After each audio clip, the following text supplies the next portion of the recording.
2012 வருஷத்தில் 16,549 பகுதி நேர ஆசிரியர்களை நியமனம் செஞ்சாங்க. இதில் கிட்டத்தட்ட ஒரு 5,000 காலி பணியிடங்கள் ஆயிடுச்சு. அதில் வந்து மரணம் அடைஞ்சவங்க இருக்காங்க, பணி ஓய்வு பெற்றவங்க இருக்காங்க, அப்புறம் இந்த வேலையில் இந்த குறைந்த சம்பளத்தில் தாக்கு பிடிக்க முடியாமல் வேலையை விட்டு போனவங்க இருக்காங்க. இப்படியே 5,000 பேர் காலியிடம் போக இப்போ 12,000 பேர் நாங்கள் தொடர்ந்து 15 வருஷமாக அரசு பள்ளியில் பகுதி நேர ஆசிரியர்களாக பணிபுரிஞ்சிக்கிட்டு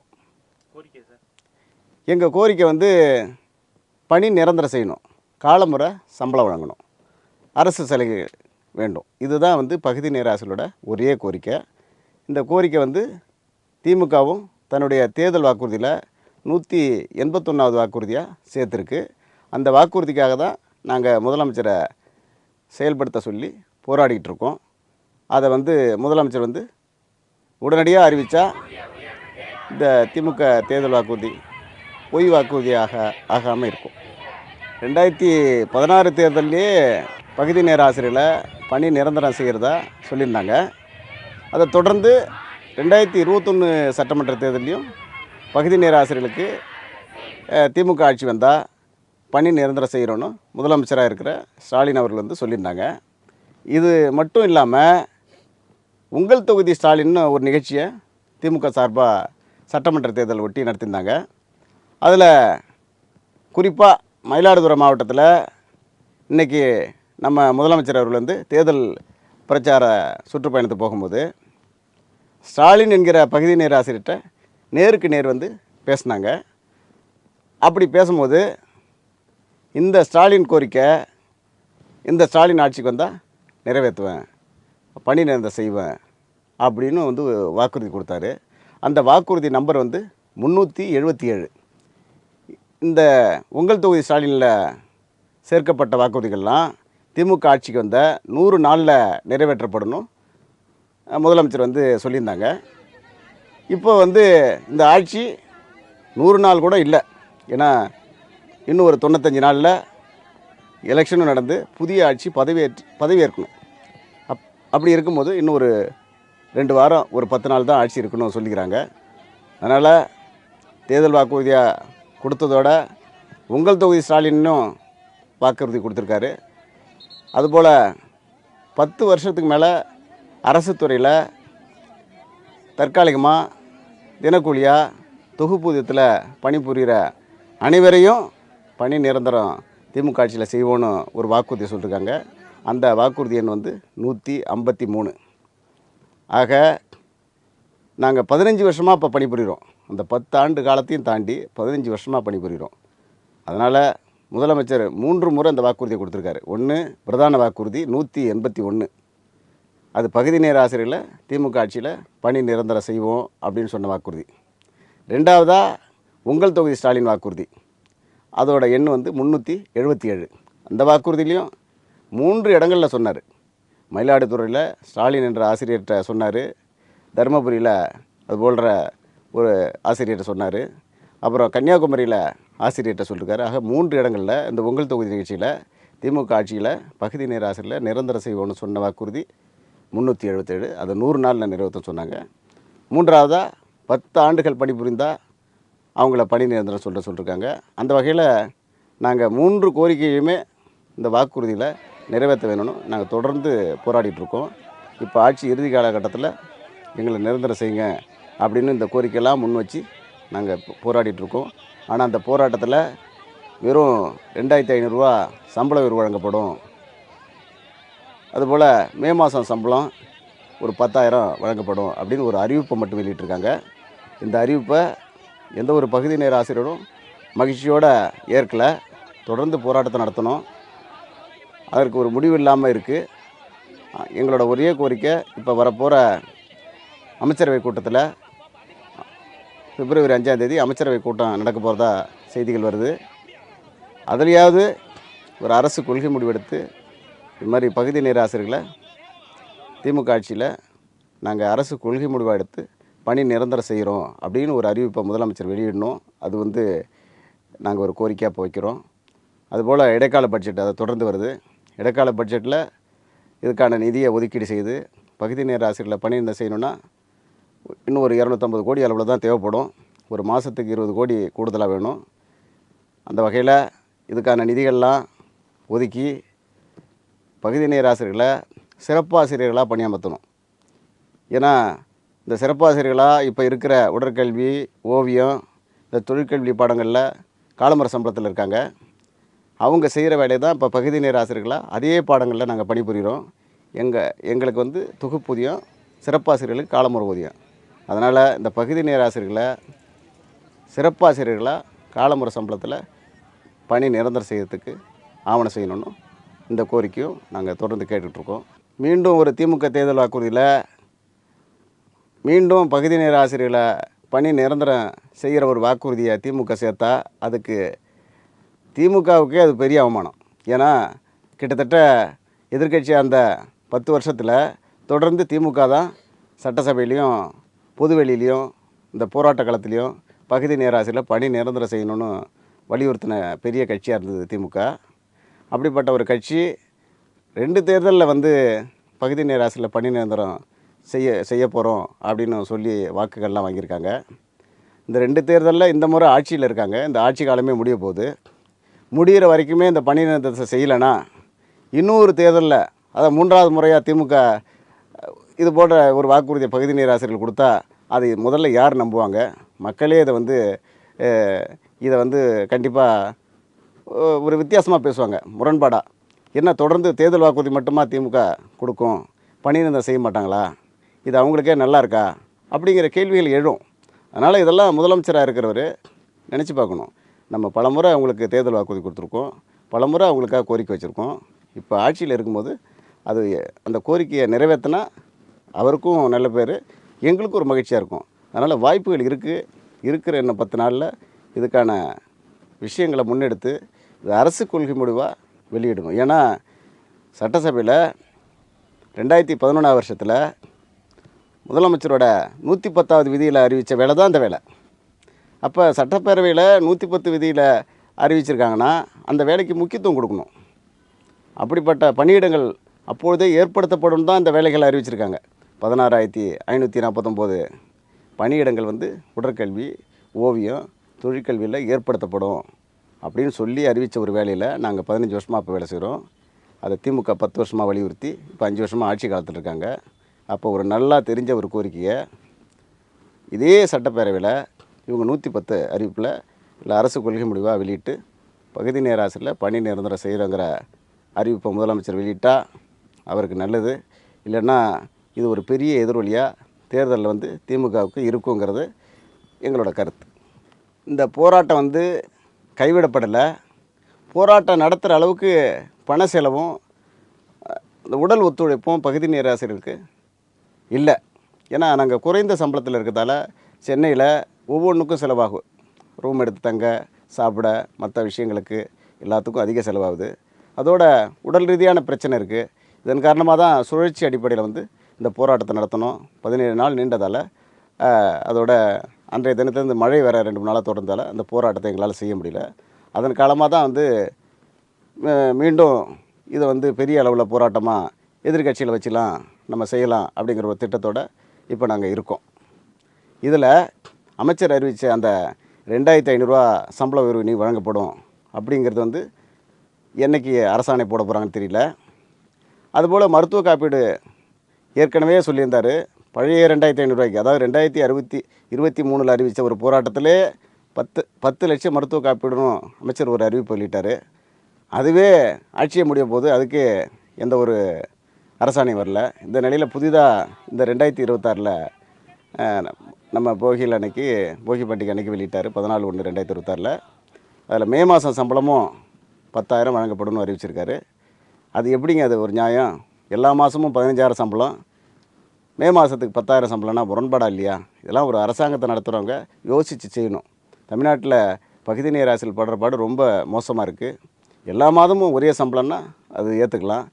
11 மாதத்துக்கு 15,000, 12வது மாதத்துக்கு 10,000 அப்படின்னா அது கல்வித்துறையிலே பகுதி நேர ஆசிரியர்கள் பணிபுரிகிற இடங்களில் இது ரொம்ப ஒரு மனரீதியான தாக்குதலுக்கு உள்ளாகும். அதனால் அந்த அறிவிப்புலையும் எங்களுக்கு மனக்கசப்பு இருக்குது. அந்த வேதனையை தொடர்ந்து நாங்கள் வெளிப்படுத்தி தான் அந்த போராட்டத்தை நடத்தினோம். அது தொடர்ந்து முதலமைச்சர் வந்து சட்டப்பேரவை கவர்னர் உரைக்கு நன்றி தெரிவிக்கும் அறிவிப்பில் பகுதி நேர ஆசிரியர்களை நாங்கள் பணி நிரந்தரம் செய்ய மாட்டோங்கிற விஷயத்தை தான் தெளிவுபடுத்தி சொல்லியிருக்காரு. அதாவது செய்கிறேன்னு சொன்னால் இப்போ இருக்கிற 12,000 பேரையும் நாங்கள் காலமுறை சம்பளத்தில் அரசாணை போடுறோம் அப்படின்னு சொல்லியிருக்கணும். ஆனால் காலி பணியிடங்களுக்கு அந்த பகுதி நேர ஆசிரியர்கள் இப்போ பணிபுரியும் இல்லையா, இந்த உடற்கல்வி, ஓவியம், இந்த தொழிற்கல்வி இது போன்ற பாடங்களில் காலி பணியிடங்கள் இருந்தால் அந்த காலி பணியிடத்துக்கு தேர்வு நடத்தும் போது அந்த தேர்வில் இந்த பாடம் சம்மந்தப்பட்ட எல்லாருமே எழுதலாம். அப்படிப்பட்ட ஒரு தேர்வில் 15 வருஷம் பணிபுரிகிற அந்த பகுதி நேர ஆசிரியர்களுக்கு சிறப்பு மதிப்பெண் வழங்கப்படும் சொல்லியிருக்காங்க. இதில் வந்து குறிப்பாக என்ன விஷயம்னா, திமுகவோட ஆட்சி காலம் இப்போ கிட்டத்தட்ட முடிய போகுது. ஆட்சி காலத்தில் இந்த அறிவிப்பை வெளியிட்டு அதுக்கு ஒரு அரசாணை போட்டிருந்தா அதிலேயே தேர்வு நடத்தி இந்த மதிப்பெண்லாம் வழங்கி இந்த வேலையை வழங்கியிருந்தா கூட பரவாயில்ல. இது இன்னொரு ஆட்சி காலம், இந்த மே மாதத்தோடு முடிஞ்சிச்சு. எப்போ நடக்க போதும் தெரியாத ஒரு தேர்வுக்கு அதில் பகுதி நேர ஆசிரியர்களும் தேர்வு எழுதி அது வந்து மதிப்பெண் வழங்கி அதை வேலை கிடைச்சா அது பணி நிரந்தரம்னு சொல்கிறாங்க. இது ரொம்ப விமர்சனமாக இருக்குது. ஏன்னா இப்போ 15 வருஷமாக வேலை புரியறவங்கள அவங்களுக்குன்னு ஒரு சிறப்பு தேர்வு வச்சுருந்தா கூட பரவாயில்ல. இதில் ஊரே எழுதுவாங்க. அதாவது இந்த வேலையில் இருக்கிறவங்க எழுதுவாங்க, வேலையில் இல்லாதவங்க எழுதுவாங்க. அப்படி ஒரு தேர்வில் கூடுதல் மதிப்பெண் வழங்கி அதுக்கு வேலை கிடைக்கும் அப்படின்னு சொல்கிறது வந்து இது முரண்பாடான கருத்தாக இருக்குது. பணி நிரந்தரம் இல்லைங்கிறத தான் முதலமைச்சர் வந்து தெளிவாக சொல்லியிருக்காரு. இந்த விஷயத்தில் முதலமைச்சர் வந்து இந்த அறிவிப்பை வெளியிட்டதை பகுதி நேர ஆசிரியர் வந்து யாருமே வரவேற்கல. அது ரொம்ப போராட்டத்தை தீவிரமடைய வைக்குது.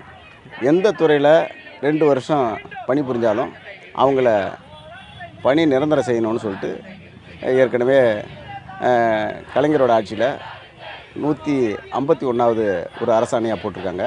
அந்த அரசாணையும் நாங்கள் கேட்டு வலியுறுத்திட்டுருக்கோம். ஏன்னா பகுதி நேர ஆசிரியர்களும் 100க்கும் மேற்பட்டோர் வந்து மாற்றுத்திறனாளிகள் இருக்காங்க.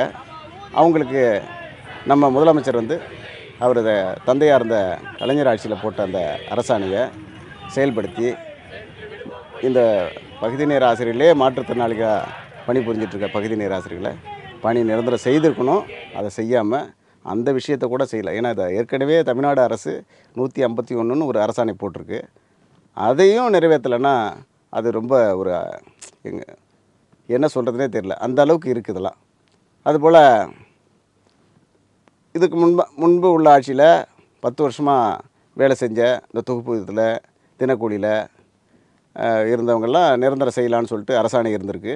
அந்த அரசாணையிலையும் சில துறைகளில் வந்து பண்ணியிருக்காங்க. அதுபோல் 15 வருஷமாக நாங்கள் அரசு பள்ளியில் தற்காலிகமாக இருக்கோம். பகுதி நேர ஆசிரியர்கள் எல்லா வேலைகளும் தான் செய்கிறோம். பகுதி நேர ஆசிரியர்களாக இருந்தாலும் காலத்தின் கட்டாயத்தில் அவசியத்தில் நாங்கள் முழு நேரமும் வேலை செய்கிறோம். அனைத்து விதமான பள்ளி வேலைகளையும் செய்கிறோம். இப்படிப்பட்ட ஒரு 15 வருஷ அனுபவத்தை இந்த கல்வி பணி, இந்த எங்களோட வேலை அனுபவத்தை அரசாங்கம் பயன்படுத்தியிருக்கு. அதுக்கு ஒரு அங்கீகாரம் அளித்து எங்களுக்கும் அந்த காலமுறை சம்பளம் பணி நிரந்தரம் வழங்கணும்னு இந்த நேரத்தில் நாங்கள் பதிவு செய்கிறோம். எல்லா காலத்துலேயும் பகுதி நேர ஆசிரியர் வந்து பணி நிரந்தர கோரிக்கையை நாங்கள் எழுப்பிட்டு தான் இருந்தோம். இது சம்மந்தமாக அன்னைக்கு அதிமுக காலத்தில் பள்ளிக்கல்வி அமைச்சராக அந்த செங்கோட்டையன் அவர்களை சந்தித்தோம். அவர் பணி நிரந்தரம் பகுதி நேர ஆசிரியர் செய்வதற்கு ஒரு கமிட்டி அமைக்கிறதா சொல்லியிருந்தார். அந்த கமிட்டியின் முடிவுக்காக நாங்கள் காத்திருந்தோம். அதில் காலதாமதமாகி அந்த ஆட்சி வந்து அப்போ முடிஞ்சு போயிடுச்சு. அப்போ வந்து அதை தொடர்ந்து அப்போவும் அந்த எங்களுக்கு வந்து திமுக தான் அந்த கேள்விகள்லாம் எழுப்பிடுது. சட்டசபையில் வந்து பகுதி நேர ஆசிரியர் பணி நிரந்தரம் செய்யணும்னு தீர்மானம்லாம் கொண்டு வந்திருக்காங்க. முன்னாள் அமைச்சராக இருந்த பொன்முடி அவர்களே வந்து தீர்மானம் கொண்டு வந்து பகுதி நேர ஆசிரியர் பணி நிரந்தரம் செய்யணும்னு சொல்லியிருக்காரு. பல திமுக எம்எல்ஏக்கள் வந்து தொடர்ந்து பேசியிருக்காங்க. இவங்க பேசுகிற விஷயத்த இப்போ இந்த ஆட்சி காலத்தில் நீங்கள் கோரிக்கை வைக்கும் போது எதிர்கட்சியாக இருந்தீங்க. இப்போ நீங்கள் செய்கிற இடத்துல இருக்கீங்க. அதாவது அந்த பணி நிரந்தரத்தை செய்கிற இடத்துல ஆட்சியில் இருக்கீங்க. ஆட்சியில் இருக்கும்போது இதெல்லாம் நீங்கள் முன்கூட்டியே செஞ்சுருக்கணும். நாங்கள் கேட்காமலே செஞ்சுருக்கணும். ஏன்னா 100 நாளில் செய்கிறதா வாக்குறுதி கொடுத்தீங்க. அப்புறம் 181வது வாக்குறுதியில் பணி நிரந்தரம் செய்கிறேன்னு சொன்னீங்க. அப்புறம் கலைஞர் ஆட்சியிலையும் 2016லேயும் தேர்தல் நீங்கள் சொல்லியிருக்கீங்க. தொடர்ந்து நீங்கள் சொல்லிட்டு தான் இருக்கீங்க. அதை நீங்கள் செய்யணும் இல்லையா? சொன்னீங்களே செஞ்சீங்களான்னு தொடர்ந்து நாங்கள் கேட்குறோம்.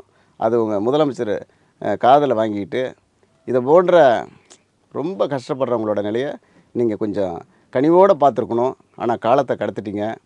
இப்போ இருக்கிற வாய்ப்பு இந்த அமைச்சரவை கூட்டம், இந்த இடைக்கால பட்ஜெட் தான். இதுலையாவது நீங்கள் செய்யுங்க. இப்போ செய்யலைன்னா நீங்கள் எப்போ செய்ய போகிறீங்க அப்படிங்கிற கேள்வி தமிழ்நாடு முழுவதும் உள்ள பகுதி நேர ஆசிரியர் மத்தியில் எழுந்துக்கிட்டு இருக்கு. அதனால் இந்த பணி நிரந்தர போராட்டத்தை நீங்கள் முடிவுக்கு கொண்டு வாங்க. இது 12,000 பேரோட வாழ்வாதாரம் பாதிக்கப்பட்டிருக்கு. இந்த காலத்தில் 12,500 சம்பளத்தில் யாராலையும் வாழ முடியாது. நீங்கள் அறிவித்த 2,500 சம்பள உயர்வு வந்து போதுமானதல்ல. இது முழுமையான தீர்வும் கிடையாது. ஏன்னா தொகுப்பூதியத்திலேருந்து எங்களை காலமுறை ஊதிய சம்பளத்துக்கு மாற்றணும். அரசு சலுகைகள் கிடைக்கணும். தொகுப்பூதியம்னா அது எங்களை வந்து உயிரோட போராடுற ஒரு வேலையாக இருக்குது.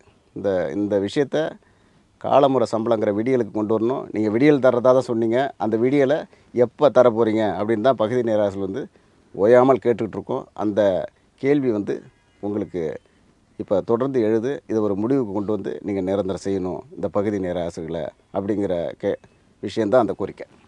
இந்த பணி நிரந்தரம் கேட்டு இப்போ தொடர்ந்து நடந்த போராட்டத்தில் இன்னும் முதலமைச்சர் வந்து பகுதி நேர ஆசிரியர்களை பணி நிரந்தரம் செய்யலையே அப்படிங்கிற வேதனையில் பெரம்பலூர் மாவட்டத்தை சேர்ந்த கண்ணன் என்கிற பகுதி நேர உடற்கல்வி ஆசிரியர் வந்து மன உளைச்சல் ஏற்பட்டு தற்கொலை செஞ்சுக்கிட்டார். இது வந்து இந்த போராட்டத்தில் அவர் வந்து கலந்துக்கிட்டதால் தான் இந்த நிலை ஏற்பட்டது. ஆக முதலமைச்சர் வந்து தான் சொன்னபடி பகுதி நேர ஆசிரியர் பணி நிரந்தரம் செய்திருந்தா இந்த போராட்டமும் நடந்திருக்காது. இந்த போராட்டத்தில் பங்கெடுத்த பெரம்பலூர் மாவட்ட ஆசிரியர் வந்து கண்ணன் என்கிற ஆசிரியரோட உயிரும் போயிருக்காது அப்படிங்கிற விஷயத்த நாங்கள் முதலமைச்சருக்கு சொல்கிறோம்.